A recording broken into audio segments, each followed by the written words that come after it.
నరేంద్ర మోడీ అధికారంలోకి వచ్చి 11 సంవత్సరాలు అయిపోతుంది. భారత్ పాకిస్తాన్ సమస్యకి కారణం ఎవరు అంటే నెహ్రూ అని చెప్పి డే 1 నుంచి 11 సైన్యం, ఇంత సైన్యం లేదు, ఇంత బలంగా లేదు దేశం. సో సరే, నెహ్రూ అప్పటి పరిస్థితులకు అనుగుణంగా సరే పాకిస్తాన్కి ఏమి చేయలేకనో తప్పు చేసిండని అనుకుందాం. మరి ఇప్పుడేమైంది? అధికారంలోకి వచ్చి 11 సంవత్సరాలు అవుతుంది. సరే, పాకిస్తాన్ తుక్కు రేగొట్టే అవకాశం వచ్చింది. పహల్గామ్ అటాక్ తర్వాత యుద్ధం చేసే అవకాశం వచ్చింది. పీఓకేని ఆక్రమించుకుంటామని చెప్పి ఎన్నికల ముందు గప్పాలు కొట్టిరు కదా, ఆ పీఓకేని ఆక్రమించుకునే అవకాశం వచ్చింది. మీరు ఆర్టికల్ 370 రద్దు చేసిన తర్వాత మీ మీద దేశ ప్రజలకు నమ్మకం వచ్చింది. అరే, మోడీకి దమ్మున్నది, మోడీ 370ని రద్దు చేసిండు, మోడీ పీఓకేని కూడా ఆక్రమించుకుంటాడు, పాకిస్తాన్తో మన గొడవని శాశ్వతంగా పరిష్కారం చేస్తాడని చెప్పి భక్తులు కూడా నమ్మిర్రు, భారతీయులు కూడా నమ్మిర్రు. యుద్ధం చేసే అవకాశం వచ్చింది.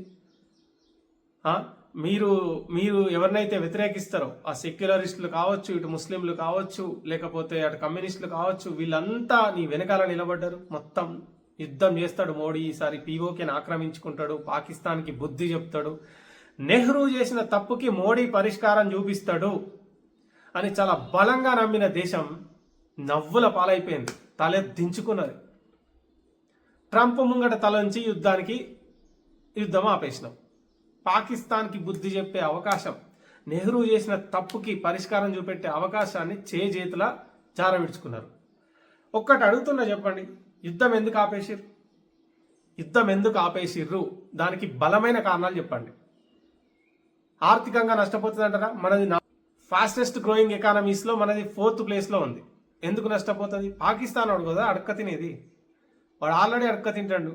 వాడు యుద్ధం చేస్తే మొత్తం సర్వనాశనం అయ్యేది వాడు, మనకేమవుతుంది కదా. యుద్ధం ఎందుకు ఆపేసారు? ఒక్క కారణం.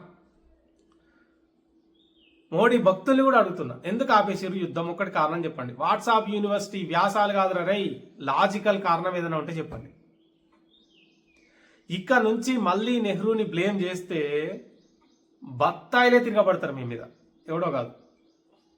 బంద్ చేయండి. ఎందుకంటే నెహ్రూ చేసిన తప్పు చేసిండని అంటున్నారు కదా నెహ్రూ, ఆ తప్పుని పరిష్కరించే అవకాశం వస్తే దాన్ని చేతులా విడిచిపెట్టుకొని ఇంకా నెహ్రూని బ్లేమ్ చేస్తామంటే చిరాకు, విరక్తి కలుగుతుంది, జనానికి చిరాకు కలుగుతుంది.